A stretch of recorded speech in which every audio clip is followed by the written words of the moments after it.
तर पुण्यामध्ये शरद पवार गटाचे कार्यकर्ते चांगलेच संतप्त झाले आहेत आणि राष्ट्रवादी काँग्रेस पार्टी पुणे शहर मध्यवर्ती कार्यालयाचा बोर्ड या ठिकाणी आणि त्यावरून अजित पवार यांचं नाव अशा प्रकारे हटवण्याचा या ठिकाणी प्रयत्न केला जातो आहे। अजित पवारांच्या नावाचा उल्लेख असलेला बोर्ड शरद पवारांच्या कार्यकर्त्यांनी या ठिकाणी तोडला।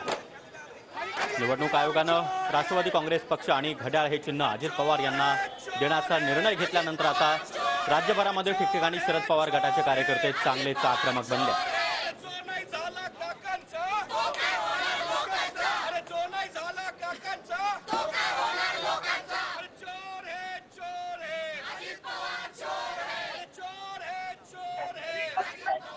आणि या संदर्भात अधिक माहिती देण्यासाठी आमचे प्रतिनिधी योगेश बोरसे सध्या आपल्या सोबत आहेत। योगेश, अजित पवार यांच्या नावाचा बोर्ड देखील आता शरद पवारांच्या कार्यकर्त्यांनी तोडला।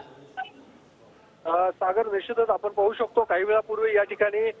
शरद पवार गटाच्या कार्यकर्त्यांचं आंदोलन सुरू होतं आणि त्यानंतर हे सर्व कार्यकर्ते आक्रमक झालेले आहेत आणि या कार्यालयाबाहेर जो उद्घाटनाचा बोर्ड लावण्यात आला होता त्या बोर्डवरती अजित पवारांचं नाव होतं आणि तो बोर्ड या सगळ्या कार्यकर्त्यांनी काढून टाकलेला आहे आणि आता या बोर्डची तोडफोड करण्याचा प्रयत्न या सगळ्या कार्यकर्त्यांकडून केला जातो आणि अजित पवारांच्या विरोधात घोषणाबाजी सुद्धा या कार्यकर्त्यांकडून केली जात आहे आणि आपण पाहू शकतो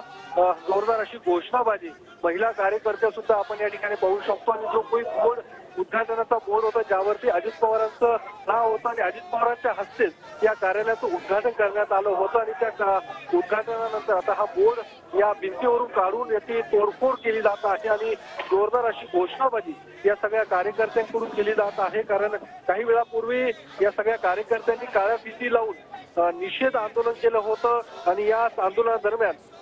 केंद्र सरकार पंतप्रधान नरेंद्र मोदी यांच्या विरोधात अजित पवारांच्या विरोधात जोरदार अशी घोषणाबाजी करण्यात आली होती आणि या सगळ्या आंदोलकांचं म्हणणं होतं की आम्ही शरद पवारांसोबत कायम राहणार अशा पद्धतीच्या घोषणा या सगळ्या कार्यकर्त्यांनी दिल्या होत्या आणि त्यानंतर आपण पाहू शकतो या बोर्डची तोडफोड करण्यात आलेली आहे आणि ज्या पद्धतीने हे कार्यालय राष्ट्रवादीचं कार्यालय या ठिकाणी करण्यात आलं होतं ज्या कार्यालयावरती नक्कीच योगेश, त्यामुळे आता शरद पवार गटाचे कार्यकर्ते अजित पवार यांच्या विरोधामध्ये चांगलेच आक्रमक झाले। धन्यवाद या सविस्तर माहितीसाठी।